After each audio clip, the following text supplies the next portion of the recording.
Everyone, this video is especially for my student Abdul अहद।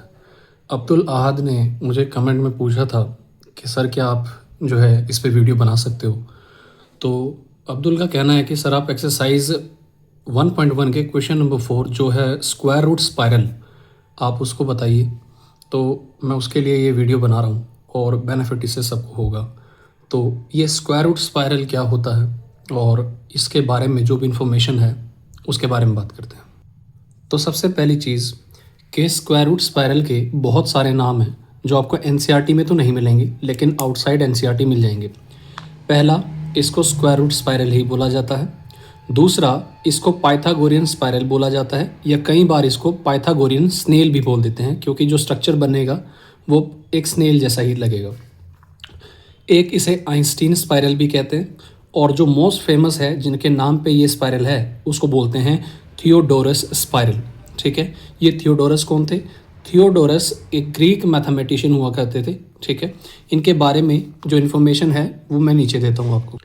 ये मैंने 3 point लिखे हैं जो आपको जानने ज़रूरी हैं कि जो ग्रीक मैथमेटिशियन थे थियोडोरस, वो साइरीन के रहने वाले थे। ये साइरीन एक सिटी का नाम है जो नॉर्थ अफ्रीका की एक सिटी है। ठीक है, तो ध्यान रखिए जो स्क्वायर रूट स्पायरल होता है उसके जो फाउंडर हैं या उसको ये कॉन्सेप्ट देने वाले हैं वो हैं थियोडोरस, इसलिए इसको थियोडोरस स्पायरल भी कहते हैं। दूसरी चीज़, इस स्पायरल की स्टार्टिंग आपकी रूट 2 से होगी, यानी कि सबसे छोटा जो रूट बनेगा इसमें रूट 2 होगा और इसको मैक्स टू मैक्स आप रूट 17 तक लेके जाओगे क्योंकि उन्होंने भी रूट 17 तक ही इसमें बताया हुआ है। तीसरा, ये करता क्या है, ये स्पायरल बनाया क्यों जाता है? जो नंबर्स रूट के बाहर नहीं आ पाते वो इरेशनल होते हैं, तो it is use to visualise irrational numbers on the number line, क्योंकि इरेशनल नंबर्स का जो डेसिमल एक्सपेंशन है वो ख़त्म ही नहीं होता, नॉन टर्मिनेटिंग होता है। तो ऐसे आप किसी नंबर को नंबर लाइन पे दिखा नहीं पाओगे। तो उसको दिखाने के लिए, यानी एक इरेशनल नंबर को नंबर लाइन पे दिखाने के लिए इस स्पायरल का यूज़ होता है। जब हम ये स्पायरल का कंस्ट्रक्शन स्टार्ट करेंगे तो इसके अंदर पाइथागोरस थ्योरम का यूज़ होगा। ठीक है, तो इसीलिए हम इसको पाइथागोरियन जो है स्पायरल भी कह देते हैं। तो देखिए, स्टार्टिंग हम यहाँ से करेंगे कि हम 1 यूनिट का बेस लेंगे, 1 यूनिट का परपेंडिकुलर। जब इस पर पीजीटी लगाएंगे जो होगी AC square is equal to AB square plus BC square. ठीक है, तो इसमें AB और BC की वैल्यू 1 1 है, तो AC स्क्वायर इक्वल टू क्या हो गया 2, तो AC की वैल्यू आ गई रूट 2। अब ध्यान दीजिए यहाँ पे जो डायगोनल आपका जो ये हाइपो बना है, ठीक है, तो ये रूट 2 बना है। तो हम यहाँ पे इसी तरीके से क्या करेंगे कि बेस लेंगे और उसके ऊपर हाइपो लेंगे और इसी को कॉन्टिन्यूअस बनाते हुए हम अपना स्पायरल डेवलप करेंगे। लेकिन स्टार्टिंग हमारी यहीं से होगी। अब चलते हैं नंबर लाइन पे और वहाँ से बनाना स्टार्ट करते हैं। सबसे पहले आपको करना क्या है, एक नंबर लाइन बना लीजिए और जितना हो सके उसे पॉजिटिव साइड में ही रखिए। नेगेटिव साइड क्यों नहीं रखनी, या क्यों मतलब मैंने तो रखी हुई है, आपने क्यों नहीं रखनी? क्योंकि जब आप स्क्वायर रूट निकालोगे तो पॉजिटिव नंबर्स का निकालोगे। ठीक है, जो रूट वाले नंबर होंगे वो पॉजिटिव होंगे, यानी कि वो इस साइड तो लोकेट नहीं हो सकते, वो इधर ही साइड आएंगे, राइट साइड। तो इसलिए इनकी ज़रूरत नहीं है, फिर भी मैंने आपकी कन्वीनियंस के लिए बना दिया गया है। अब करते हैं स्टेप नंबर 1। सबसे पहले आप 0 से और 1 तक के बीच की डिस्टेंस देखिए कितनी है, 1 यूनिट। तो आप यहाँ से क्या ले लेंगे, इसको 1 यूनिट कंसिडर करेंगे और 1 के ऊपर ही हम यहाँ पे परपेंडिकुलर ड्रॉ करेंगे जो कि होगा 1 यूनिट का। तो अब देखो 0 से 1 में मैंने 1 यूनिट का जो है ये है 1 यूनिट, 1 यूनिट का बेस हो गया और ये 1 यूनिट का परपेंडिकुलर हो गया। अगर मैं इस वाले पॉइंट को इस वाले पॉइंट से ज्वाइन कर दूं तो हमारे पास एक राइट एंगल ट्रायंगल बन जाएगा।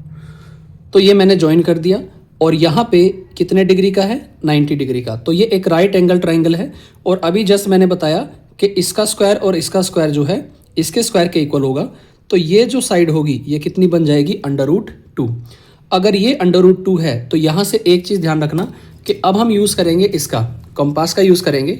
यहाँ से 0 को यहाँ पे रखेंगे, इसकी टिप रखेंगे और जो हमारा ये पेन या पेंसिल होगा वो यहाँ पे रखेंगे। और ये देखो जब मैं इसको ओपन करता हूँ तो इतनी रेडियस के लिए ओपन हुआ है। अगर यहाँ पे ये √2 रेडियस है तो जब मैं इसको रोटेट करके यहाँ लाऊंगा नंबर लाइन पे तो यहाँ भी √2 ही होगी। ठीक है, तो अब यहाँ से हमने लगाना है आर्क। ठीक है, तो अगर आप देख पा रहे हो आर्क यहाँ पे टच कर रहा है नंबर लाइन को, यहाँ पे, तो ये क्या हो गया √2। तो इस तरीके से हम नंबर √2 को करते हैं, लेकिन क्योंकि हमें एक स्पाइरल बनाना है तो इसी चीज़ को हम नहीं करेंगे, सिर्फ इससे आगे बढ़ेंगे। तो यहाँ पे क्या करेंगे, जो ये पॉइंट है, ये वाली लाइन है, इस पे परपेंडिकुलर ड्रॉ करेंगे हेल्प से। अब देखो √2 ये है और 1 यूनिट का मैंने जो है यहाँ परपेंडिकुलर ड्रॉ कर दिया। अब इसको यहाँ से इस पे ज्वाइन कर देंगे। तो जैसे ही मैं ज्वाइन करूँगा तो यहाँ पे मुझे कुछ इस तरीके का मिल जाएगा। ये एक राइट एंगल ट्राइंगल बन गया। अब ये हाइपो है, तो ध्यान रखना जब आप इसमें पीजीटी लगाओगे तो ये है √2 और ये है 1। जब आप इसको सॉल्व करोगे तो इसकी वैल्यू आ जाएगी √3। ठीक इसी तरीके से हम यहाँ पे फिर से एक परपेंडिकुलर ड्रॉ करेंगे जो कि हमेशा 1 यूनिट का रहने वाला है। ये मैंने 1 यूनिट का परपेंडिकुलर ड्रॉ किया, तो ये है 1 यूनिट। अब इसको यहाँ पे ज्वाइन कर देंगे। तो जैसे ही मैं ज्वाइन करता हूँ फिर से मुझे क्या मिल गया, एक राइट एंगल ट्राइंगल मिल गया।